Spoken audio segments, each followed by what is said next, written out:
nabasa ko. No?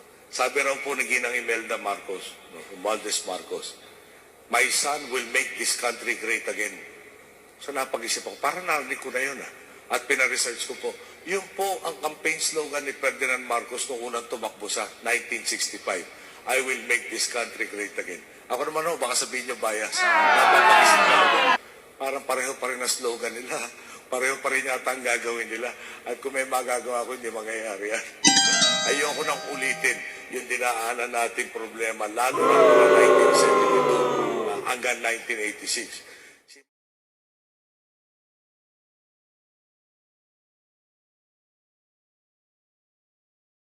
On another note, we talked about the unfortunate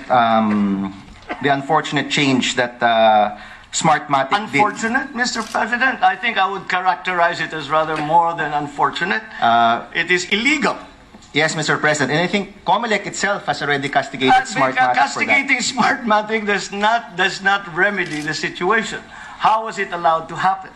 How was it allowed that the password of the COMELEC was used by a Smartmatic staff operative employee was allowed to use the COMELEC password to make that change without an NBank resolution authorizing such a change? That is a question that, as to this day, we have yet to find an answer. And we join you, Mr. President, in trying to find out Thank the you. answers to these queries. Mr. President, what I would like to ask is that if you are averring that these changes affected the elections, are you also saying that it only affected the vice I presidential do not race? know what happened. Exactly. This is the whole point. We do not know what happened when Marlon Garcia opened the file and changed the so-called ENIAC. What else did he change? Did he change more? Did he change nothing? Did he change my name? Did he change the numbers? What did he do? What else did he do? And after he had done whatever it is he had to do, what else did anyone, since the file was then open, what else did anyone go in and change afterwards? And after the file was locked open, that was by putting the first hash code after the second hash code, thereby essentially locking it open. Who else went into that file and made alterations? We don't know. That is the whole point of what we are trying to talk about. What happened? What is it? If we can be shown that the changes were indeed cosmetic, you will never hear about this from me again. Yes, But Mr. President. we still have to determine whether or not anything else was changed, what changes were made, who made them, and under whose authority. And more importantly, Mr. President, who should be penalized for that? I think you will agree with me on that, no, if I'm not mistaken. Well, I'm sure that is part of the question, but I think more to the point is so that we need to find out exactly what happened. We have to be sure that the conduct of the elections were in fact fair and honest and transparent. That is to this point not the case, simply because we have not received any answers from COMELEC on the questions that we have raised to them. And we also have not received any authorization to inspect the servers and the logs as we have asked the COMELEC. Mr. President, just a final question. Mr. President, kung kayo na po mismo nagsabi na hindi ho natin alam kung meron ngang nangyari, hindi ho ba premature na sabihin na may pandarayang nangyayari? Kayo na po mismo nagsabi, hindi natin alam kung ano yung nangyari. Wala pa akong sinasabi na may pandarayang nangyari sa pagpalit ng server.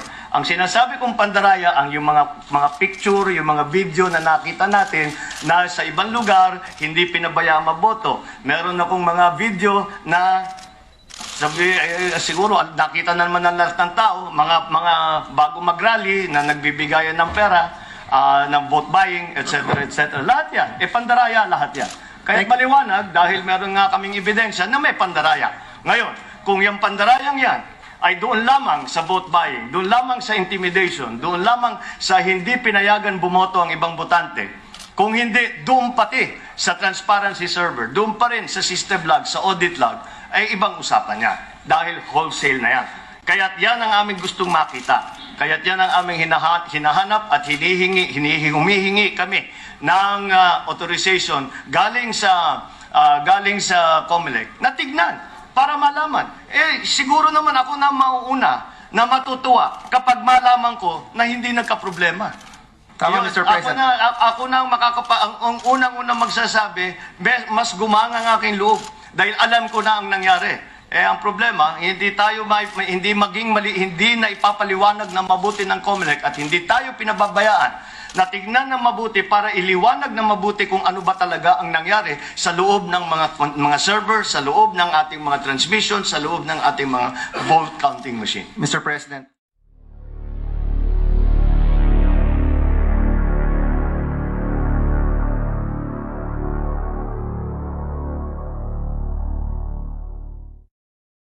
President, on another note, we talked about the unfortunate change that Smartmatic did. Unfortunate, Mr. President? I think I would characterize it as rather more than unfortunate. It is illegal. Yes, Mr. President, and I think COMELEC. Thank you for watching.